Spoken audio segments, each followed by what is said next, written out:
Hello दोस्तों, ज्ञान take में आप सभी का स्वागत है। आज हम सूर्यकांत त्रिपाठी निराला जी द्वारा लिखी कहानी चतुरी चमार को पढ़ेंगे। तो चलिए वीडियो को शुरू करते हैं। चतुरी चमार सूर्यकांत त्रिपाठी निराला। चतुरी चमार डाकखाना चमियानी मौजा गढ़कला उन्नाव का एक कदीमी बाशिंदा है।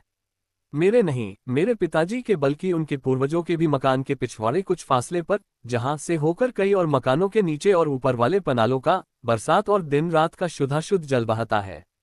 ढाल से कुछ ऊंचे एक बगल चतुरी चमार का पुश्तैनी मकान है। मेरी इच्छा होती है चतुरी के लिए गौरवे बहुवचनम लिखूं, क्योंकि साधारण लोगों के जीवनचरित्र या ऐसे ही कुछ लिखने के लिए सुप्रसिद्ध संपादक पम बनारसी दास चतुर्वेदी द्वारा दिया हुआ आचार्य द्विवेदी जी का प्रोत्साहन पढ़कर मेरी श्रद्धा बहुत बढ़ गई है। पर एक अड़चन है, गांव के रिश्ते में चतुरी मेरा भतीजा लगता है। दूसरों के लिए वह श्रद्धेय अवश्य है, क्योंकि अपने उपन्यास साहित्य में आजकल के अधिकांश साहित्यिकों की तरह अपरिवर्तनवादी है। वैसे ही देहात में दूर दूर तक उसके मजबूत जूतों की तारीफ है। पासी हफ्ते में 3 दिन हिरन, चौगड़े और बनेले सूअर खदेड़कर फांसते हैं। किसान अरहर की ठूठियों पर ढोर भगाते हुए दौड़ाते हैं, कंटीली झाड़ियों को दबाकर चले जाते हैं। छोकरे बेल, बबूल, करील और बेर के कांटों से भरे रुंधवाए बागों से सरपट भागते हैं। लोग जेंगरे पर मरनी करते हैं। द्वारिका नाई न्योता बांटता हुआ 2 साल में 2000 कोस से ज्यादा चलता है। चतुरी के जूते अपरिवर्तनवाद के चुस्त रूपक जैसे टस से मज नहीं होते। यह जरूर है कि चतुरी के जूते जिला बांदा के जूतों से वजन में हल्के बैठते हैं। संभव है चित्रकूट के इर्द गिर्द होने के कारण वहां के चर्मकार भाइयों पर रामजी की तपस्या का प्रभाव पड़ा हो, इसलिए उनका साहित्य ज्यादा ठास हुआ। चतुरी वगैरह लखनऊ के नजदीक होने के कारण नवाबों के साए में आए हों। उन दिनों मैं गांव में रहता था। घर बगल में होने के कारण बैठे हुए ही मालूम कर लिया कि चतुरी चतुर्वेदी आदिकों से संत साहित्य का अधिक मर्मज्ञ है। केवल चिट्ठी लिखने का ज्ञान न होने के कारण एक क्रिया होकर भी भिन्न फल है। वे पत्र और पुस्तकों के संपादक हैं, ये जूतों का।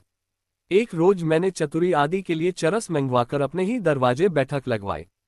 चतुरी उम्र में मेरे चाचाजी से कुछ छोटा होगा। कई घरों के लड़के बच्चे समेत चरस, रसिक, रघुपति, पद, नेहू, लोध आदि के सहयोग से मजीरेदार डफलियां लेकर वह रात 8 बजे आकर डट गया।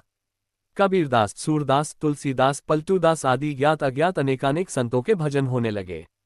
पहले मैं निर्गुण शब्द का केवल अर्थ लिया करता था। लोगों को निर्गुण पद है कहकर संगीत की प्रशंसा करते हुए सुनकर हंसता था। अब गंभीर हो जाया करता हूँ, जैसे उम्र की बाढ़ के साथ अकल बढ़ती है।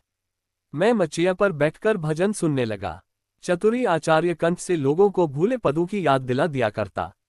मुझे मालूम हुआ चतुरी कबीर पदावली का विशेषज्ञ है।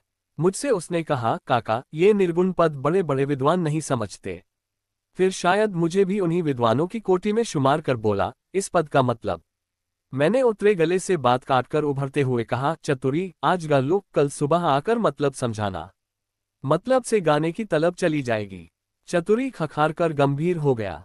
फिर उसी तरह डिक्टेट करता रहा। बीच बीच में ओजस्विता लाने के लिए चरस की पुट चलती रही। गाने में मुझे बड़ा आनंद आया। ताल पर तालियां देकर मैंने भी सहयोग किया।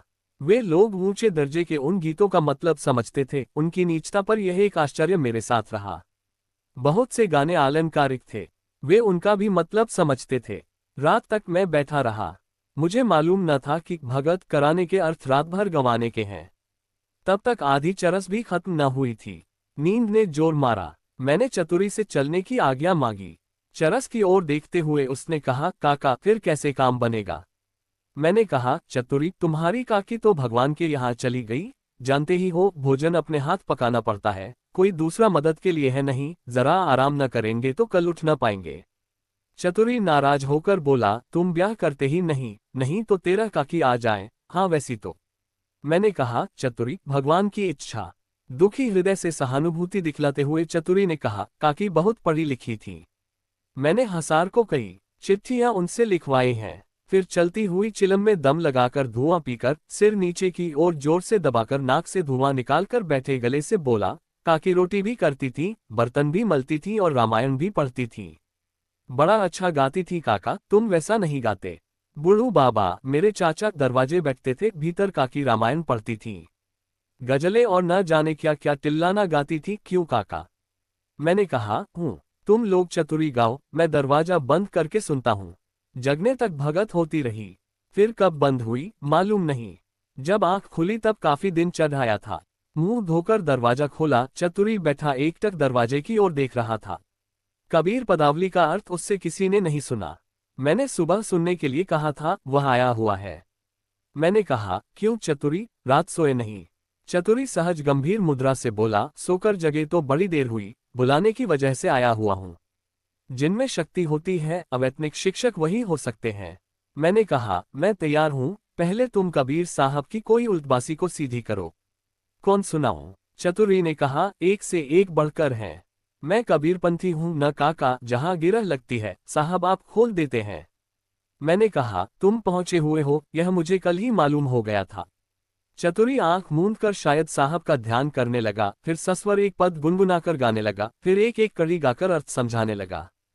उसके अर्थ में अनर्थ पैदा करना आनंद खोना था। जब वह भाष्य पूरा कर चुका, जिस तरह के भाष्य से हिंदी वालों पर कल्याण के निरामिष लेखों का प्रभाव पड़ सकता है, मैंने कहा, चतुरी तुम पढ़े लिखे होते तो 500 की जगह पाते।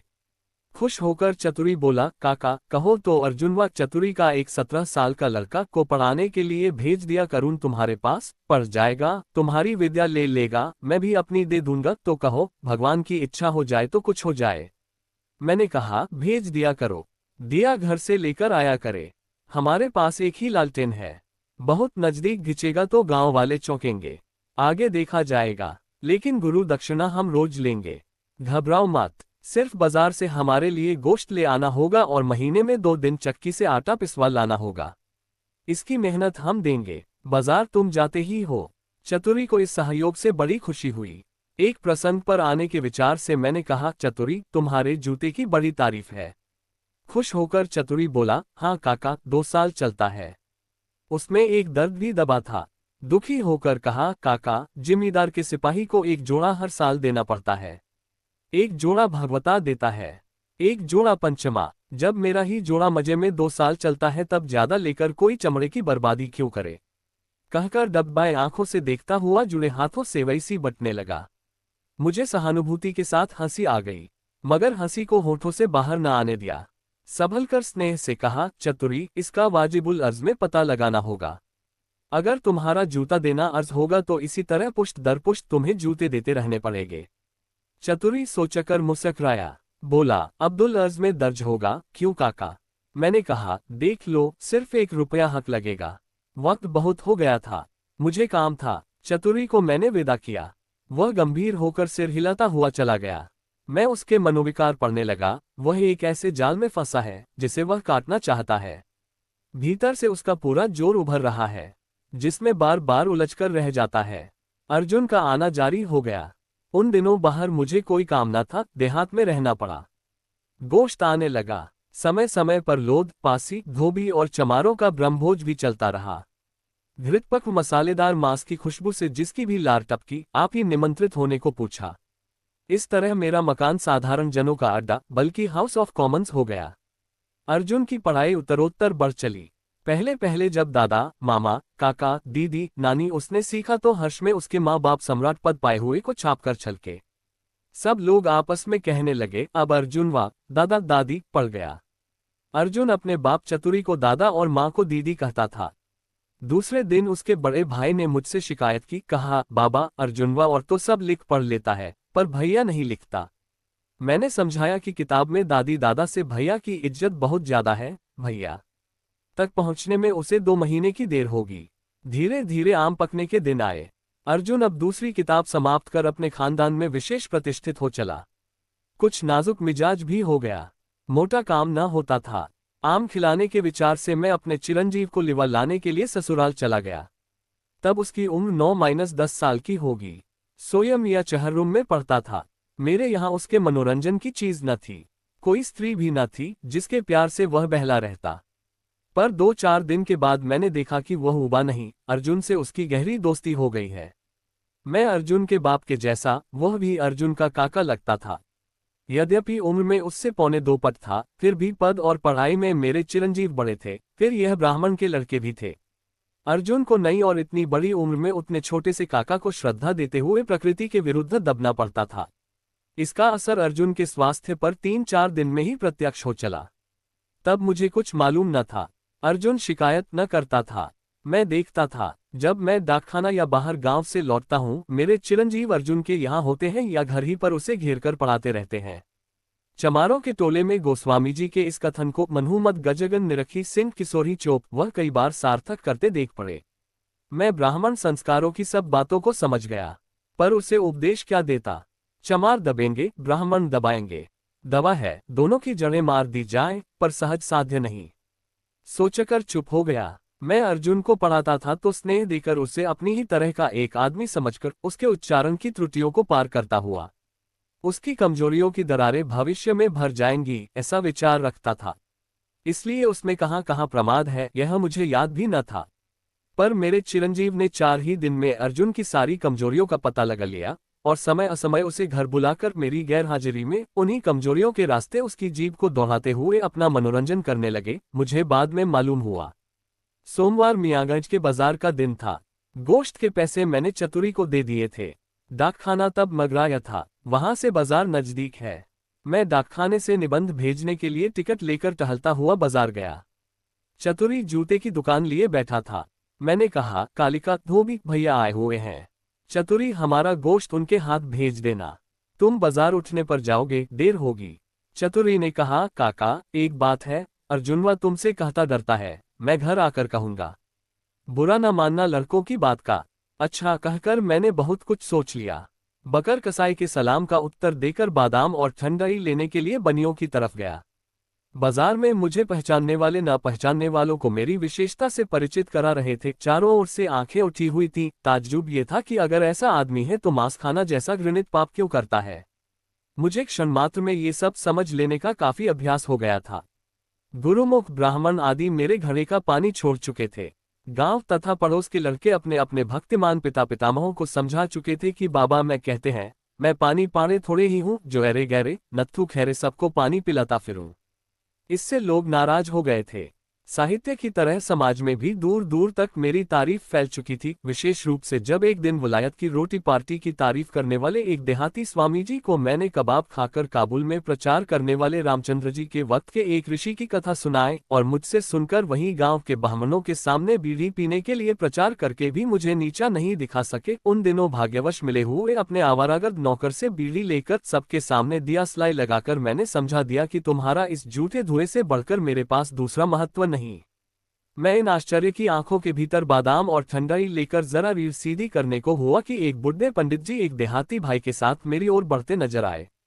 मैंने सोचा शायद कुछ उपदेश होगा। पंडित जी सारी शिकायत पीकर मधुमुख हो अपने प्रदर्शक से बोले, आप ही हैं। उसने कहा, हाँ यही हैं। पंडित जी देखकर गदगद हो गए।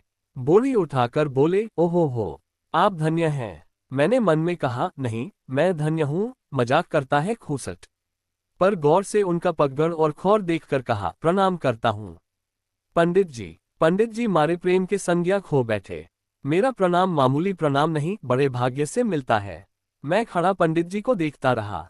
पंडित जी ने अपने देहाती साथी से पूछा, आप बे में सब पास हैं? उनका साथी अत्यंत गंभीर होकर बोला, हाँ जिला में दूसरा नहीं है।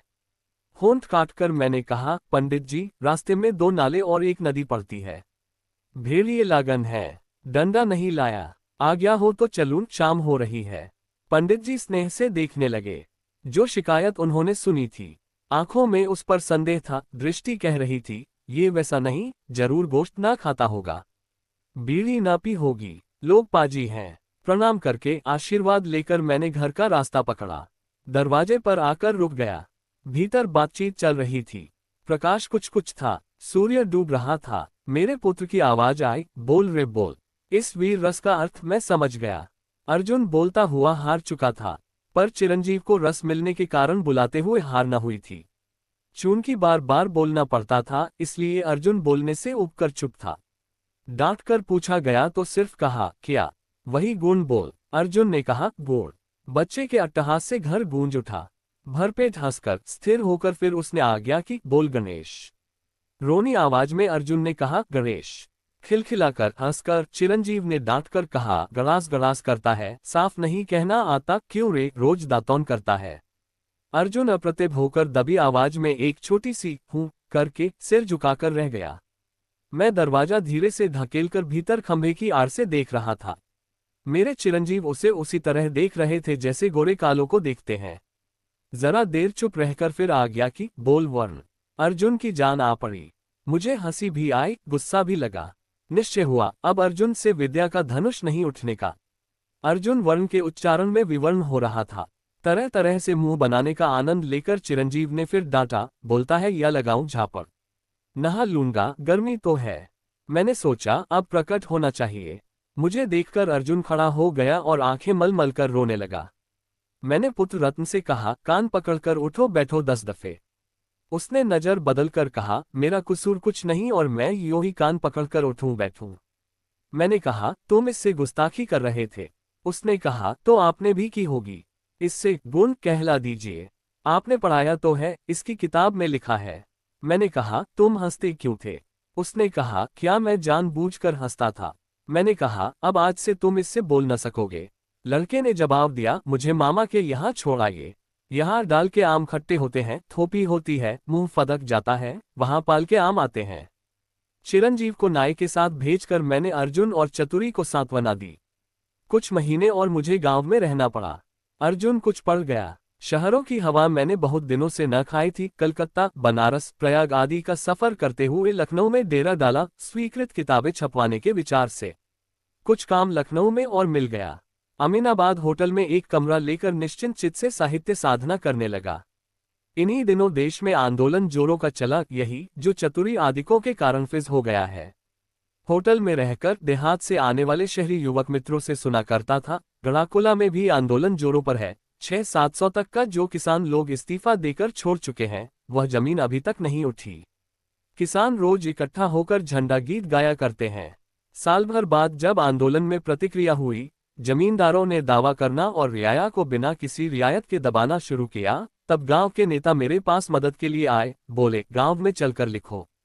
तुम रहोगे तो मार ना पड़ेगी, लोगों को हिम्मत रहेगी। अब सख्ती हो रही है। मैंने कहा, मैं कुछ पुलिस तो हूं नहीं जो तुम्हारी रक्षा करूंगा। फिर मार खाकर चुपचाप रहने वाला धैर्य मुझमें बहुत थोड़ा है। कहीं ऐसा ना हो कि शक्ति का दुरुपयोग हो। गांव के नेता ने कहा, तुम्हें कुछ करना तो है नहीं, बस बैठे रहना है। मैं गया। मेरे गांव की कांग्रेस ऐसी थी कि जिले के साथ उसका कोई तल्लुक न था। किसी खाते में वहां के लोगों के नाम दर्ज न थे। पर काम में पूर्वा डिवीजन में उससे आगे दूसरा गांव न था। मेरे जाने के बाद पता नहीं कितनी दरख्वास्तें तो जमींदार साहब ने इधर उधर लिखी। कच्चे रंगों से रंगा तिरंगा झंडा महावीर स्वामी के सामने एक बड़े बांस में गड़ा, बारिश से घुलकर धवल हो रहा था। इन दिनों मुकदमेबाजी और तहकीकात जोरों से चल रही थी। कुछ किसानों पर 1 साल के हरी भूसे को 3 साल का बाकी बनाकर जमींदार साहब ने दावे दायर किए थे, जो अपनी क्षुद्रता के कारण जमींदार ऑनरेरी मजिस्ट्रेट के पास आकर किसानों की दृष्टि में और भयानक हो रहे थे। एक दिन दरख्वास्तों के फलस्वरूप शायद दरोगाजी तहकीकात करने आए। मैं मगराया डाक देखने जा रहा था। बाहर निकला तो लोगों ने कहा, दारोगाजी आए हैं, अभी रहो। आगे दरोगाजी भी मिल गए। जमींदार साहब ने मेरी तरफ दिखाकर अंग्रेजी में धीरे से कुछ कहा। तब मैं कुछ दूर था, सुना नहीं। गांव वाले समझे नहीं। दरोगाजी झंडे की तरफ जा रहे थे। जमींदार शायद उखड़वा देने के इरादे से लिए जा रहे थे। महावीर जी के हाथे में झंडा देखकर दरोगाजी कुछ सोचने लगे। बोले, ये तो मंदिर का झंडा है। देखा, उसमें कोई रंग न दिख पड़ा। जमींदार साहब को गौर से देखते हुए लौटकर डेरे की तरफ चले। जमींदार साहब ने बहुत समझाया कि यह बारिश से धुलकर सफेद हो गया है, लेकिन है ये कांग्रेस का झंडा। पर दरोगाजी बुद्धिमान थे। महावीर जी के हाथे में सफेद झंडे को उखड़वाकर वीरता प्रदर्शित करने की आज्ञा न दी। गांव में कांग्रेस है, इसका पता न सब डिवीजन में लगा, न जिले में। थानेदार साहब करे क्या? उन दिनों मुझे उन्निद्र रोग था, इसलिए सिर के बाल साफ थे। मैंने सोचा कि वेश का अभाव है तो भाषा को प्रभावशाली करना चाहिए, नहीं तो थानेदार साहब पर अच्छी छाप न पड़ेगी। वहां तो महावीर स्वामी की कृपा रही, यहाँ अपनी ही सरस्वती का सहारा है। मैं ठेठ देहाती हो रहा था। थानेदार साहब ने मुझसे पूछा, आप कांग्रेस में हैं? मैंने सोचा इस समय राष्ट्रभाषा से राजभाषा का बढ़कर महत्व होगा। कहा, मैं तो विश्व सभा का सदस्य हूँ। इस सभा का नाम भी थानेदार साहब ने न सुना था। पूछा, ये कौन सी सभा है? उनके जिज्ञासा भाव पर गंभीर होकर नोबेल पुरस्कार पाए हुए कुछ लोगों के नाम गिनाकर मैंने कहा, ये सब उसी सभा के सदस्य हैं। थानेदार साहब क्या समझे वो जाने। मुझसे पूछा, इस गांव में कांग्रेस है? मैंने सोचा युधिष्ठिर की तरह सत्य की रक्षा करूं तो असत्य भाषण का पाप न लगेगा। कहा इस गांव के लोग तो कांग्रेस का मतलब भी नहीं जानते। इतना कह के मैंने सोचा अब ज्यादा बातचीत ठीक ना होगी। उठकर खड़ा हो गया और थानेदार साहब ने कहा, अच्छा मैं चलता हूँ, जरा डाकखाने में काम है। चिट्ठी सा हफ्ते में 2 ही दिन गश्त पर आता है। मेरी जरूरी चिट्ठियां होती हैं और रजिस्ट्री, अखबार, मासिक पत्र पत्रिकाएं आती हैं। फिर उस गांव में हम लोगों की लाइब्रेरी भी है, जाना पड़ता है। थानेदार साहब ने पूछा, कांग्रेस की चिट्ठियां आती हैं? मैंने कहा, नहीं मेरी अपनी। मैं चला आया। थानेदार साहब जमींदार साहब से शायद नाराज होकर गए। इससे तो बचाव हुआ, पर मुकदमा चलता रहा। जमींदार ऑनरेरी मजिस्ट्रेट ने, जिनके एक रिश्तेदार जमींदार की तरफ से वकील थे, किसानों पर जमींदार को डिग्री दे दी। बाद में चतुरी वगैरह की बारी आई। दबे दायर हो गए। अब तक जो सम्मिलित धन मुकदमों में लग रहा था, सब खर्च हो गया। पहले की डिग्री में कुछ लोगों के बैल वगैरह नीलाम कर लिए गए। लोग घबरा गए। चतुरी को मदद की आशा न रही। गांव वालों ने चतुरी आदि के लिए दोबारा चंदा न लगाया। चतुरी सूख कर मेरे सामने आकर खड़ा हुआ। मैंने कहा, चतुरी मैं शक्ति भर तुम्हारी मदद करूंगा। तुम कहां तक मदद करोगे काका? चतुरी जैसे कुएं में डूबता हुआ उभरा। तो तुम्हारा क्या इरादा है? उसे देखते हुए मैंने पूछा। मुकदमा लड़ूंगा, पर गांव वाले डर गए हैं, गवाही न देंगे। दिल से बैठा हुआ चतुरी बोला। उस परिस्थिति पर मुझे भी निराशा हुई। उसी स्वर से मैंने पूछा, फिर चतुरी? चतुरी बोला, फिर छिदनी पिरकिया आदि मालिक ही ले लें। मैंने गांव में कुछ पक्के गवाह ठीक कर दिए। सत्तू बांधकर, रेल छोड़कर पैदल 10 कोस उन्नाव चलकर, दूसरी पेशी के बाद पैदल ही लौटकर हंसता हुआ चतुरी बोला, काका जूता और पुर वाली बात अब्दुल अर्ज में दर्ज नहीं है।